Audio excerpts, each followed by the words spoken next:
আমার হাতের রান্না নাকি একসময় পশু পাখিরাও খেতে পারতো না, এমনই কথা শুনতে হয়েছিল একটা সময়। কিন্তু এখন দেখো দিব্যি রান্না বান্না করি, আর আমার রান্না অনেকের পছন্দও হয়, সকলে চেটেপুটে খেলো।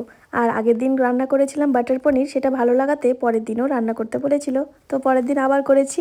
আর এই যে দেখো বোনরা আজকে চলে যাচ্ছে, তাই মনটা অনেকটা খারাপ। আমিও কিন্তু বোনদের সাথেই চলে যাচ্ছি, তাই অতটা খারাপও লাগছে না, কিন্তু বাড়ি এসে বাড়িটা ফাঁকা লাগবে, তখন খুব খারাপ লাগবে।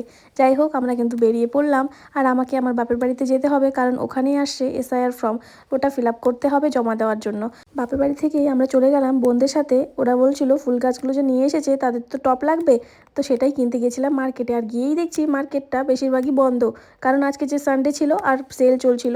তো আমরা ভাবলাম তাহলে কি করা যায়, বোন জামাই বলছে চলো মাটিগাড়া যাই। তারপর চলে গেলাম মাটিগাড়া, আর এই যে বালাসন নদীর উপর দিয়ে চলে যাচ্ছি মাটিগাড়া। আর মাটিগাড়ায় এসে দেখছি অনেক রকমের টপ, ওখান থেকেই কিছু টপ কিছু ফুল কেনা হলো। তারপর ওখান থেকে আমরা বাড়ির পথে রওনা হলাম। আসার পথে বোন আবার অনেক খাবার দাবার নিয়ে এসেছে, সেগুলো আবার সবাই মিলে খেলাম। আর আমি চলে গেলাম, 2 কপি ফটো লাগবে সেই ফটো তুলতে। বাড়ি এসে দেখছি পুষ্কুসোনার অনেক মন খারাপ, আমি চলে যাব বলছে, মানি আর একটা দিন থেকে যাও। তারপর বাড়িতে তো আসতেই হবে, আর বাড়িতে এসে রান্নাবান্নাও করলাম।